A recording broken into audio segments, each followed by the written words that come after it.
Bapak, Ibu, saudara-saudara sekalian yang Tuhan Yesus kasihi, Shalom. Dan pada hari ini kita ketemu lagi dalam renungan mingguan yang sengaja saya sampaikan, kiranya menjadi berkat bagi Bapak, Ibu, dan saudara-saudara sekalian.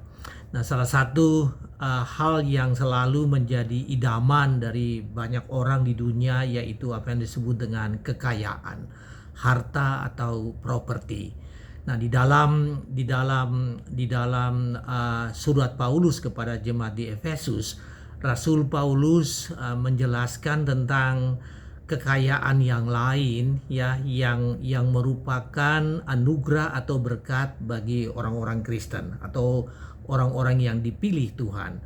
Dan kekayaan dimaksud disebutkan dengan kekayaan orang-orang yang terpilih. Kekayaan orang-orang yang terpilih. Bapak, Ibu, saudara-saudaraku, ini adalah judul perikop dari Efesus pasal 1 ayat 3 sampai ayatnya yang ke-14. Jadi kalau Anda baca Alkitab, perikop yang diberi judul oleh Lembaga Alkitab Indonesia adalah kekayaan orang-orang yang terpilih.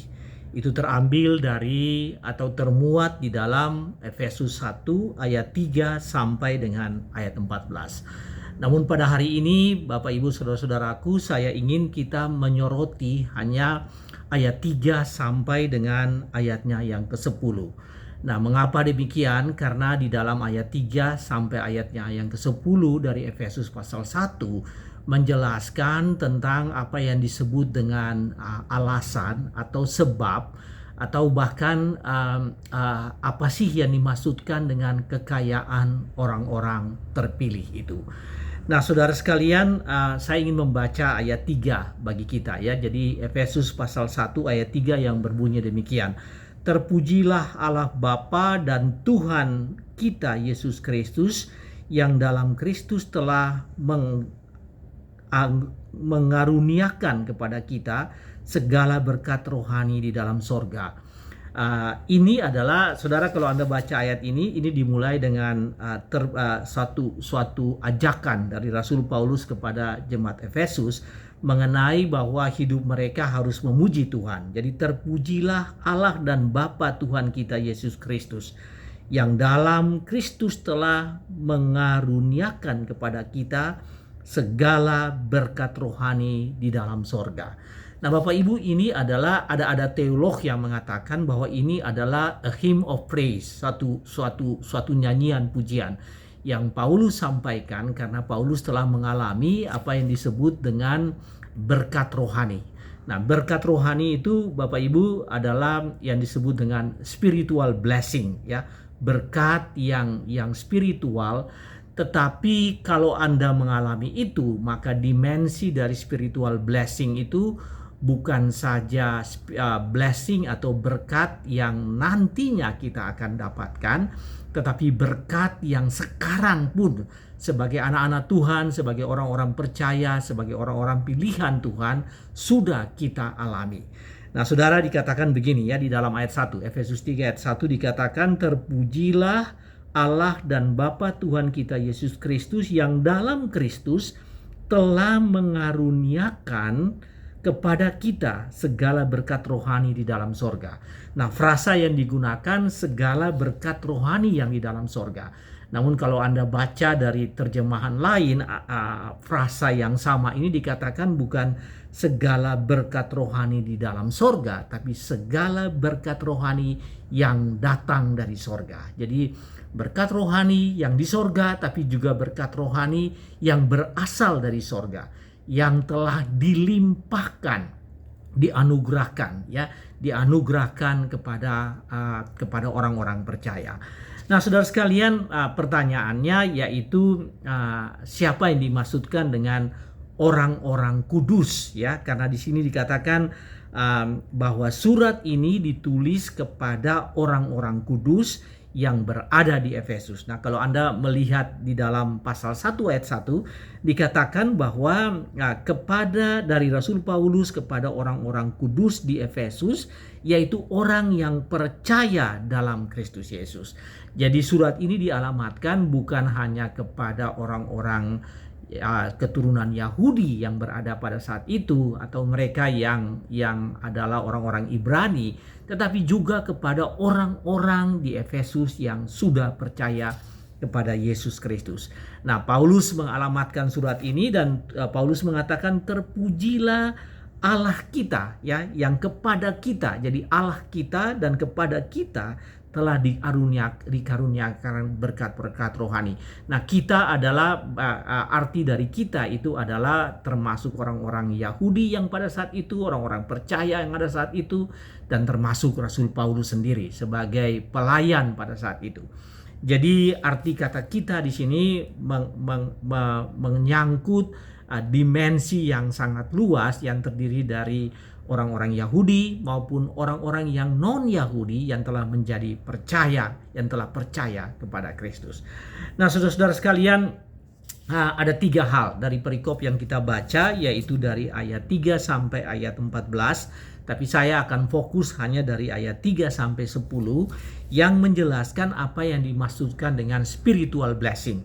Jadi perikopnya kekayaan orang-orang terpilih, dan mari kita ingin lihat lebih jauh apa yang dimaksudkan dengan orang-orang terpilih itu. Orang-orang terpilih dan apa yang dimaksudkan dengan spiritual blessing atau yang disebut dengan kekayaan, ya, kekayaan, treasury, harta kekayaan, ya, yang harta adalah harta kekayaan yang dimiliki oleh orang-orang terpilih atau orang-orang yang telah percaya kepada Kristus.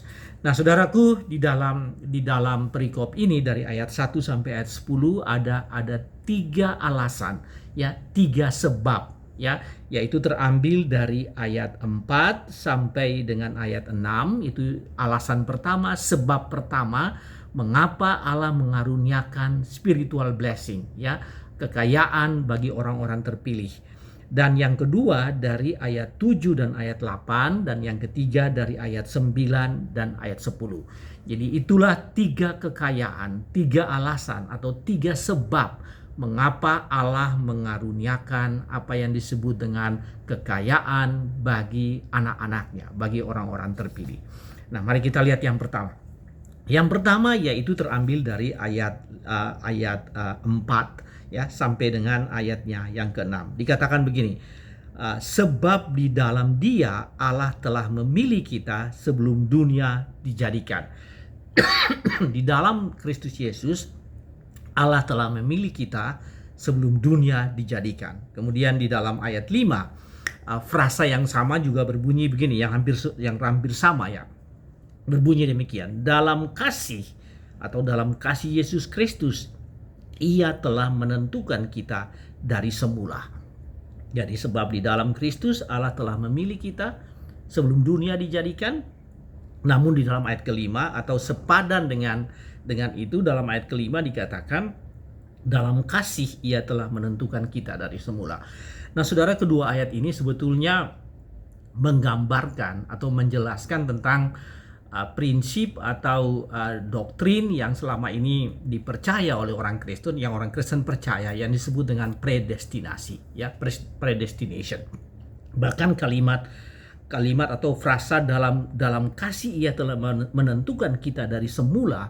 Kata menentukan dari semula itu artinya predestine, yang kemudian kata bendanya itu adalah predestinasi.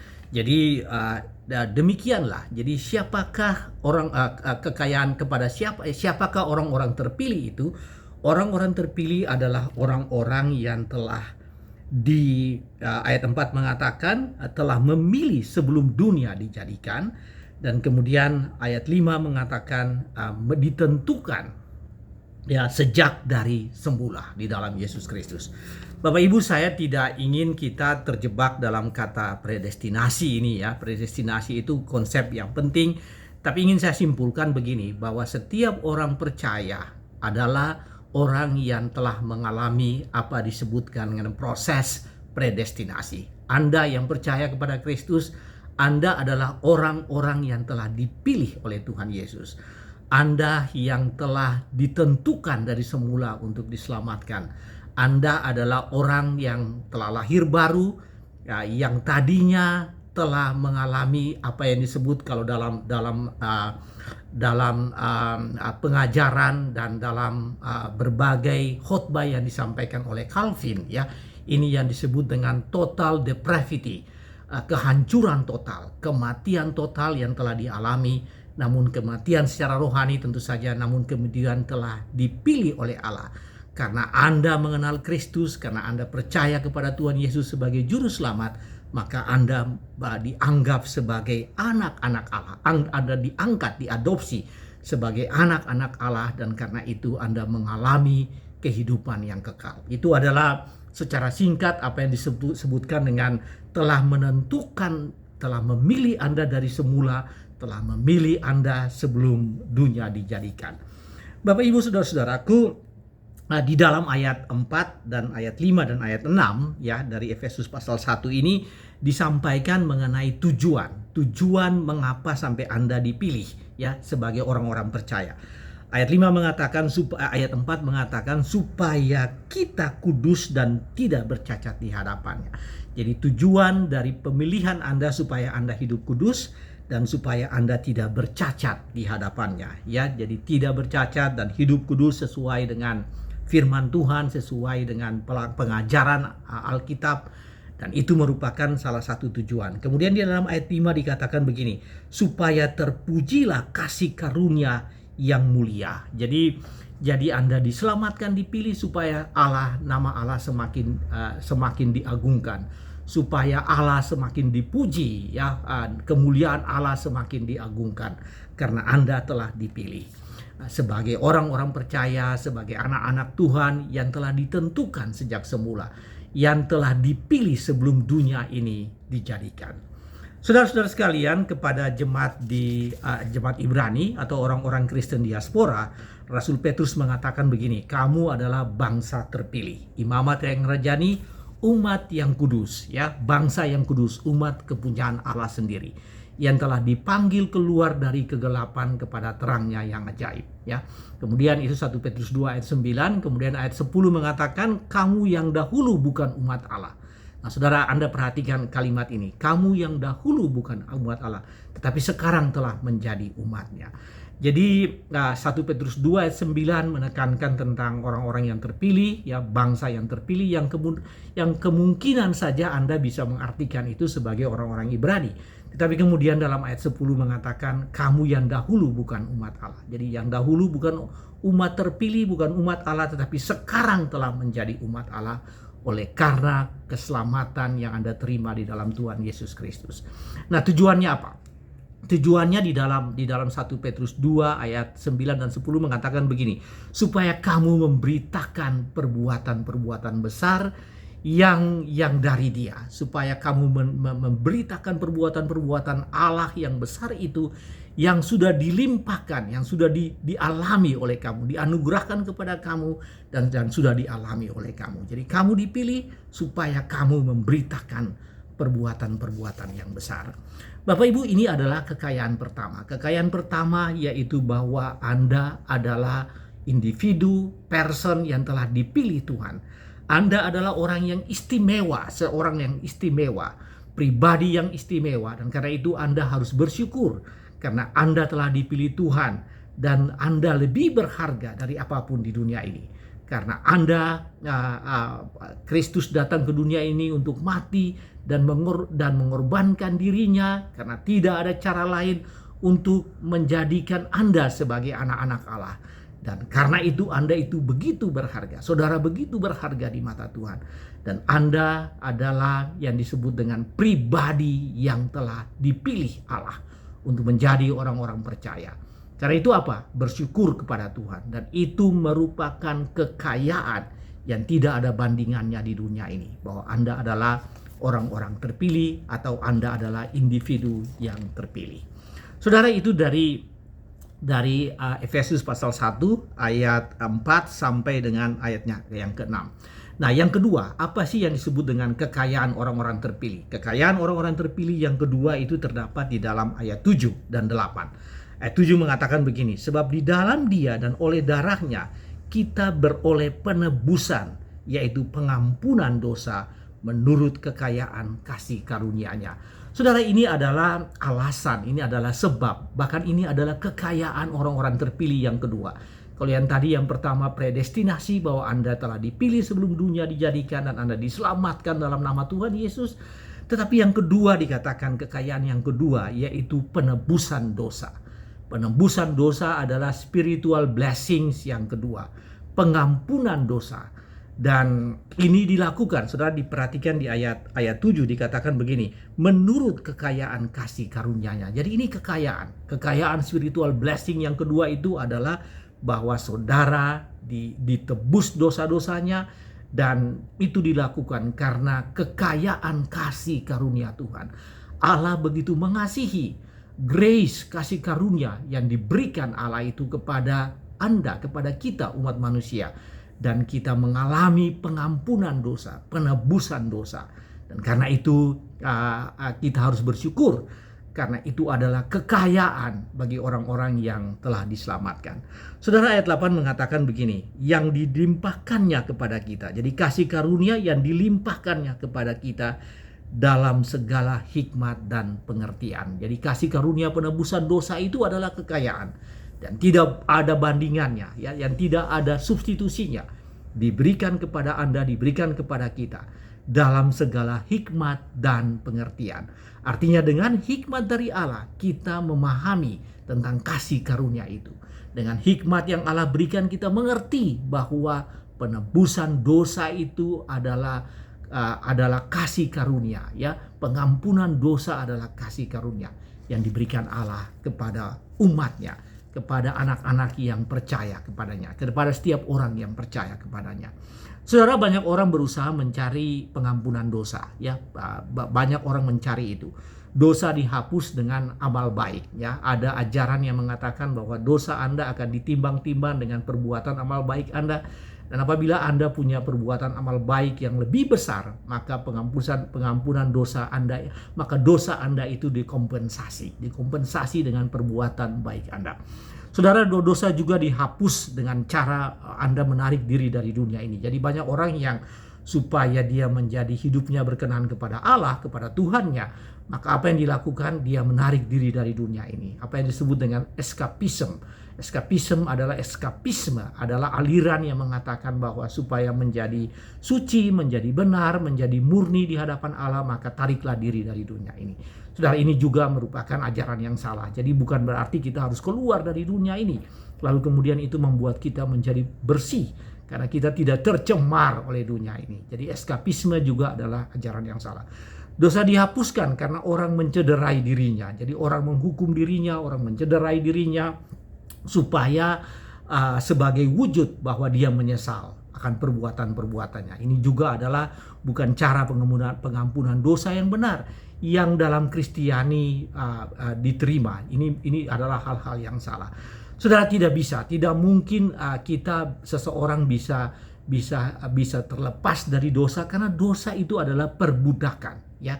Dosa itu adalah perbudakan dosa, ya. Jadi perbudakan, karena perbudakan seseorang hanya terlepas dari perbudakan, ya, dari pengaruh, dari kutukan dosa, dari perbudakan dosa apabila ada orang lain yang mengangkatnya. Seseorang hanya ditebus dari statusnya sebagai budak atau sebagai hamba apabila ada orang yang membeli, apabila ada orang yang mengangkatnya keluar dari sistem perbudakan itu.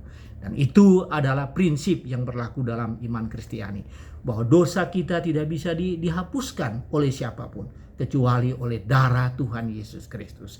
Jadi itulah Bapak Ibu sekalian, inilah yang disebut dengan a blessing, ya, spiritual blessing yang kedua, yaitu bahwa dosa-dosamu ditebus oleh Tuhan. Karena dosa-dosamu ditebus Tuhan, terpujilah Allah. Kita mengucap syukur kepada Allah karena dosa-dosa kita ditebus oleh Tuhan. Dan itu merupakan kekayaan yang luar biasa. Saudara, apa ini artinya bagi kita? Artinya bahwa kekayaan Anda yang kedua, yaitu Anda sudah dibebaskan dari perbudakan dosa. Dan karena itu Anda harus hidup sebagai orang-orang yang bebas, ya. Anda punya kesempatan untuk mengekspresikan kehidupan Anda sebagai orang-orang yang sudah bebas dari perbudakan dosa, ya. Hidup sesuai dengan iman Kristiani dan di tengah-tengah dunia ini mewujudkan itu, mengekspresikan itu, mengimplementasikan kehidupan Anda sebagai orang-orang yang bebas, yang tidak lagi hidup di bawah kutukan dan perbudakan dosa. Karena itu adalah alasan yang kedua, atau dikatakan itu adalah kekayaan spiritual yang kedua. Yang pertama tadi sebagai Anda dipilih oleh Tuhan, yang kedua yaitu Anda ditebus dosa-dosa Anda. Hari ini saudara, Anda harus mempunyai pemahaman yang benar tentang hal itu. Bahwa Anda sebagai orang-orang yang percaya kepada Kristus harus bersuka cita, harus bersyukur karena telah dipilih oleh Tuhan. Dan yang kedua, karena dosa-dosamu dihapuskan oleh Tuhan, ya, dihapuskan oleh Tuhan dengan kekayaan kasih karunia-Nya. Begitu mengasihi kita, begitu mencintai kita, sehingga Dia datang ke dunia ini dan menebus segala dosa-dosa kita. Saudara, itu adalah hal yang kedua. Hal yang ketiga, Bapak Ibu, yang disebut dengan spiritual blessing yang ketiga. Kekayaan yang ketiga diambil dari ayatnya yang ke-9 dan ayatnya yang ke-10. Ayat 9 mengatakan begini, sebab Ia telah menyatakan rahasia kehendak-Nya kepada kita. Saudara, Allah telah menyatakan rahasia kehendak-Nya. Ini sangat luar biasa, ya. Ini yang disebut dengan the secret, ya. The mystery of God, ya, rahasia kehendak-Nya dinyatakan kepada anak-anak-Nya, kepada orang-orang terpilih, kepada orang-orang yang telah dihapuskan dosanya. Dan apa itu rahasianya? Sesuai dengan rencana kerelaannya, yaitu rencana kerelaan yang dari semula telah ditetapkannya di dalam Kristus sebagai persiapan, ayat 10, sebagai persiapan kegenapan waktu untuk mempersatukan di dalam Kristus sebagai kepala segala sesuatu, baik yang di sorga maupun yang di bumi. Saudara, ayat 9 dan ayat 10 ini mengatakan begini, kekayaan ketiga itu yaitu bahwa hidupmu sekarang ini adalah satu persiapan. Satu persiapan untuk nantinya saatnya Allah mempersatukan kita dengan Bapa di sorga dalam kehidupan yang kekal. Jadi kita mengalami kehidupan saat ini sebagai orang-orang percaya di dunia, ini adalah persiapan. Saudara, kata persiapan itu disampaikan di dalam ayat-ayat ini. Ayat 10 mengatakan begini, sebagai persiapan keganapan waktu untuk mempersatukan di dalam Kristus sebagai kepala segala sesuatu. Jadi hidup kita ini, Bapak Ibu, saudara-saudaraku, adalah persiapan. Suatu persiapan untuk nantinya kita dipersatukan. Jadi kalau saudara, yang disebut dengan persiapan itu ya betul-betul kita harus menyiapkan diri kita.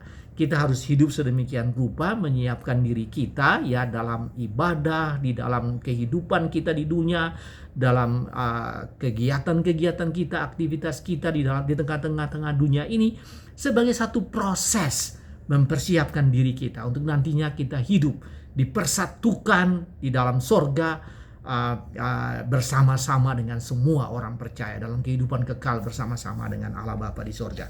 Saudara, ini ada banyak ahli teologi yang disebut dengan menyebutkan ini sebagai, tadi saya sebutkan dengan apa yang disebut dengan divine administration.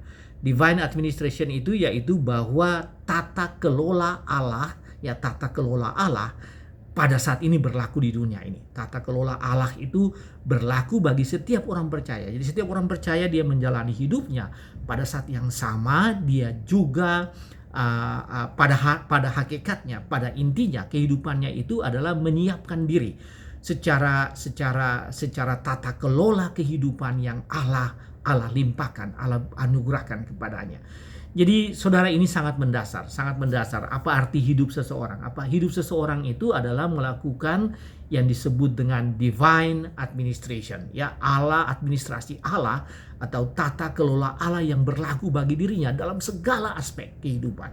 Dan itu berlaku bagi dirinya, dan sebetulnya itu adalah preparation, satu persiapan untuk nanti Anda hidup di dunia di dalam kerajaan sorga yang kekal bersama-sama dengan Allah Bapa di sorga.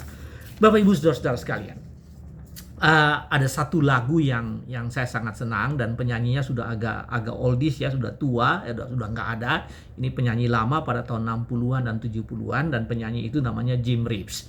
Anda tahu Jim Reeves adalah penyanyi lagu-lagu country, lagu-lagu gospel terutama. Dia menyanyi ratusan lagu gospel. Dan salah satu lagunya yang paling yang saya sangat senang yaitu judulnya This World Is Not My Home. Dunia ini bukan rumah saya. Nah, lagu itu ditulis oleh seseorang yang bernama Albert Brumley. Ya, Albert Brumley di awal tahun 1900-an. Kemudian sekitar 50 tahun kemudian Jim Reeves merekam lagu ini dan mempopulerkan lagu ini. This world is not my home. I'm just a passing through. My treasure are laid up somewhere beyond the blue. Ya, dunia ini bukan milik saya hanya lewat saja. Karena harta kekayaan saya, tadi kita ngomong tentang harta kekayaan, spiritual blessing yang sesungguhnya itu tersimpan di sorga, somewhere beyond the blue, berada di sorga. Dan satu saat aku akan ke sana. Karena lagu itu terus mengatakan bahwa the Savior beckons me from heaven's open door. Ya, jadi penyelamat saya, juru selamat saya itu menuntun saya, ya, memberikan tanda bagi saya, menyusun dari sana, dari sorga, bahwa satu saat saya akan sampai di sana. This world, artinya dunia ini, is not my home, is only a temporary camp, ya, satu kemah yang sementara, or a temporary home, satu rumah yang sementara. Rumah saya sesungguhnya di sorga. Saudara, kalau Anda memahami ini yang disebut dengan blessing yang ketiga, harta kekayaan yang ketiga tadi. Yaitu apa? Yaitu hidup ini adalah satu persiapan, preparation. Jadi it's not the final destination. Ini bukan the ultimate target dari hidup, dari kehidupan kita. Bukan target yang kita sudah tetapkan bahwa itu menjadi akhir dari kehidupan kita. Tetapi ini hanya proses. Ini yang disebut tadi saya sebut dengan divine administration, ya, tata kelola Allah, divine governance, ya, tata kelola Allah yang terjadi bagi setiap umat manusia, terutama bagi mereka yang percaya kepadanya, mereka yang percaya di bawah tata kelola Allah ini, dan itu adalah kekayaan, ya, karena kembali bahwa our real treasure, ya, harta benda kekayaan kita yang real itu terletak di sorga, dan kita akan bersama dengan Allah Bapa di sana.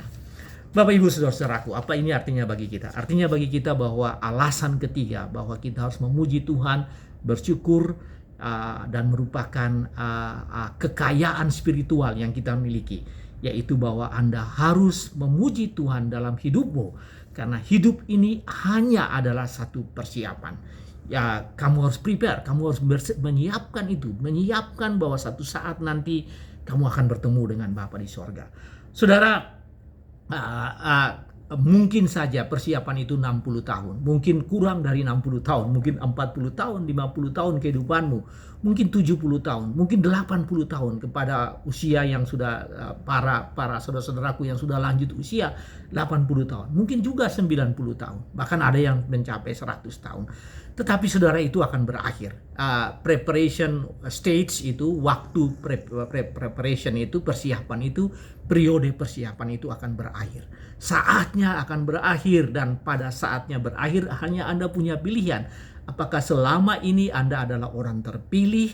Apakah selama ini Anda adalah orang yang telah menikmati penebusan dosa, penghapusan dosa, pengampunan dosa, dan mengalami kehidupan kekal bersama dengan Tuhan? Kalau Anda tidak mengalami itu, kekayaan yang luar biasa itu, maka 100 tahun, 80 tahun, 70 tahun, 90 tahun adalah ending dari kehidupan bersama Allah. Anda akan masuk di dalam hukuman kekal, ya. Jadi hanya dua pilihan. Anda mau hidup bersama Tuhan dalam kehidupan kekal, atau Anda akan masuk dalam hukuman kekal. Wahyu katakan api belerang yang menyala terus, ya. Anda akan hidup dalam seperti itu. Nah, kita bersyukur pada Tuhan bahwa setiap orang yang percaya kepada Kristus, Anda sebagai murid Tuhan Yesus, Anda sebagai orang-orang percaya yang taat dan setia, Anda mempunyai apa yang disebut dengan spiritual blessing. Spiritual blessing, kekayaan orang-orang terpilih, kekayaan orang-orang yang dipilih oleh Tuhan. Dan Rasul Paulus menyampaikan hal itu kepada jemaat di Efesus dan kepada kita semua, bahwa kita mempunyai kekayaan yang tidak ada banding-bandingnya, yang tidak ada bandingannya. Saudara, lebih berharga dari emas, lebih berharga dari kekayaan apapun, lebih berharga dari berlian, lebih berharga dari nama baik, lebih berharga dari posisi status kita, status sosial kita, lebih berharga dari apapun. Dan itu yang disebut dengan kekayaan orang-orang terpilih. Bapak Ibu Saudara-saudara sekalian, hari ini firman Tuhan ingin menyampaikan kepada kita bahwa Anda harus bersyukur pada Tuhan. Karena Anda adalah orang-orang yang telah dipilih Tuhan sejak semula. Predestinasi, bahkan sebelum dunia dijadikan. Mazmur mengatakan bahkan sejak dalam kandungan ibuku, Tuhan telah membentuk aku. Sejak awal, saudaraku, Tuhan telah memilih Anda. Dan karena Tuhan telah memilih Anda, Tuhan menghapus dosa-dosa Anda. Datanglah pada Tuhan, serahkan hidup ini pada Tuhan. Karena Dia telah memilih Anda. Dan Dia telah menghapuskan dosa-dosa Anda.